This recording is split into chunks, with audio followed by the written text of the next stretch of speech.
Well, I am having a goer today. I am getting it done. I slept in, but boy, from the time I got up, I am pulling this trigger. Yeah, I just dropped Lige off for work. I wasn't going to let him take the car because I got more stuff to do after 3 o'clock today. I am checking those boxes. I am getting her done. I am covering ground. And the reason is because I sorted it all out and set things all out in logical order yesterday morning, so that I have my 4 categories like I was messaging you about earlier. And since that happened, man, I just been checking it off. I planned the work. Now I am working the plan. This part of the plan is getting coffee.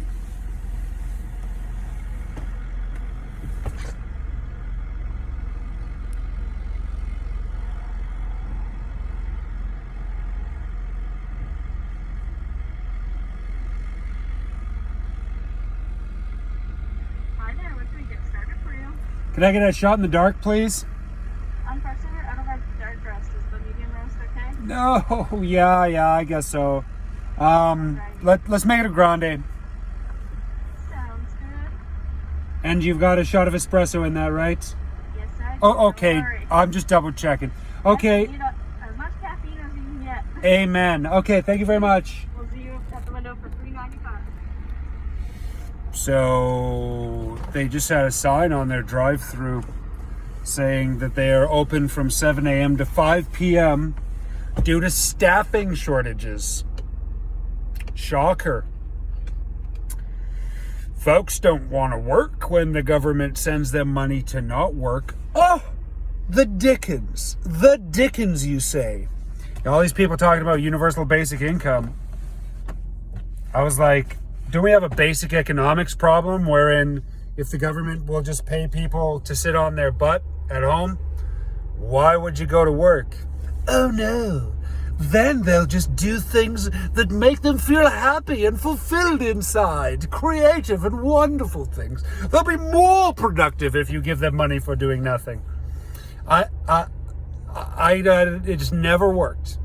When you give everyone in society welfare, that's what universal basic income is. You give everybody in society welfare, then why would it be surprising when everybody in society acts like they're on welfare? And nobody's been crazier about sending people government money checks than Canada. Nobody inflated their currency more than our Prime Minister. Urgh, bugs me to call that man our Prime Minister. Nobody has... All of our prime ministers put together have not put this country more into debt than this guy has since COVID began. And in the middle of all of him doing that, this nation re-elected him. I can't. I'm done. Ugh. Man, we need Pierre Poilievre now. Anyway, there it is. I become a different person when I have my focus fixed on a goal.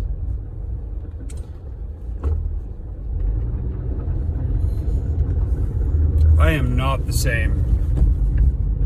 I become more aggressive. My personality changes. And I have a goal. And that sucker is burning. And it's given me more of an edge. Yeah. Okay, so in the last clip, I talked about having more of an edge when I have a goal. So I dropped Elijah off and I was on my way down the hill after the bit where I got my coffee at Starbucks. And just some dude driving 10K under the speed limit in the fast lane exactly beside the other person. And I waited. Thought maybe he'd either pull forward or drift back. Just steady, constant. And so I tried to wave him over to the other lane. I just kind of said, hey, one of these. And he wasn't having it, so I honked. And then he moved forward enough that I couldn't, He moved ahead of the car beside him, but not enough that I could change lanes and get past him. So I changed lanes, hit the gas to get ahead of him, flipped him the bird, and then pulled out ahead of him. But I thought I'd be further ahead because he must have flipped out when I flipped him the bird, because he hit the gas. All of a sudden he's going fast. And so he pulled back into the slow lane, pulled in front of me. But when he pulled in the lane to cut me off, he almost went into oncoming traffic going down Dragon Lake Hill. Like he went to the middle, there was a rig coming, and he barely missed this rig coming the other direction up the hill. And I was like, what is this guy doing? So I backed way off, but this guy's driving aggressive.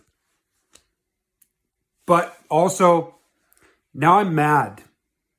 This guy, the only thing I can really tell about this guy from behind his wheel is that he's incredibly fat.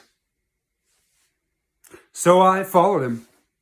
I followed him almost all the way home. I took my sweater off so that I was in a t-shirt in case I had to do anything to him. And he managed to find a spot where he could turn off just before like a school bus was coming so that I couldn't get to him. And I thought I probably could have found where he lived, because I'm sure he was going home and he was near his house. But I let him go. I thought, well, it sends enough of a message. I'm driving a 2000 Ford Focus. When I got out of the vehicle, it was going to be different. His rage was going to be something else.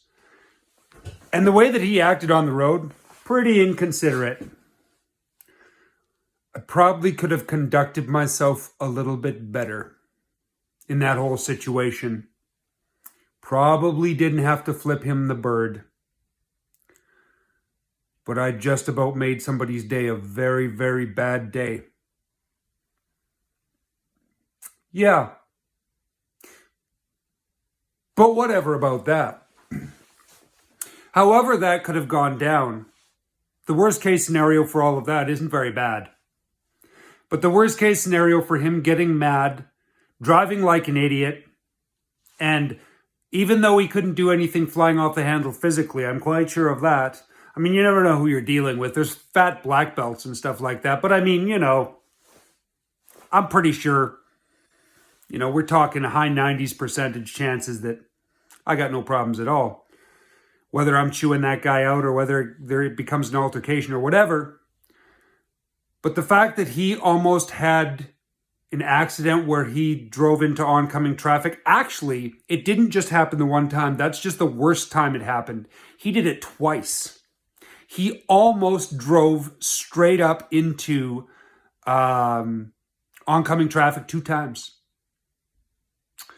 And it wasn't just him. It was him and his fat girlfriend, too. So, and if he'd have driven into oncoming traffic, well, then I'd have had to do a first aid on somebody I flipped off for driving like an idiot. So, that. Well, so far today, I called the place that has my RSP. Got set up to be able to log into the account on that, only to call back a couple hours later, get a different operator, and redeem it, which was on my to-do list. I got my health pass, logged on, figured out how to get that all set up on my phone, both provincially and federally, which is your proof of vaccine requirement. I think I might have talked about some of this already, but whatever. I had a good workout, or I don't know, it was just weightlifting, did some good bench pressing. And I just checked the tire pressure on the Yaris, and I put a 3-day permit to drive the Yaris on there. And I'm hoping in the next hour to be able to get a new battery for it. I tried the battery. I did exactly actually what I was talking to you about the other day. I jumped the battery in the Yaris with the Focus, and I just, I had it running for a while. You know, pulled my compressor out, my little baby compressor, and filled up tires and things like that. And it got dark somewhere in there, so I dug this out of my trunk. This was on my hard hat at Pinnacle. I love these things. Let me tell you, you don't got enough light. Having the flashlight on your head, amazing. And getting used to having one of these on your head, oh, mwah, j'adore. Anyway,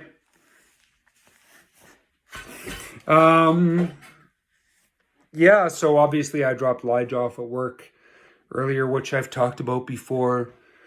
I've just been going, not stopping. I realized that I had to fill out transfer papers for the Yaris so that it could be transferred entirely to my ownership when Robin and I got divorced, because it was in both of our names.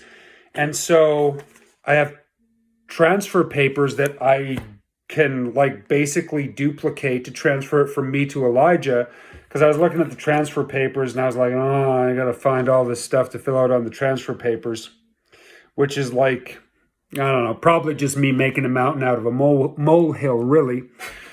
But now it's super easy. So there's that.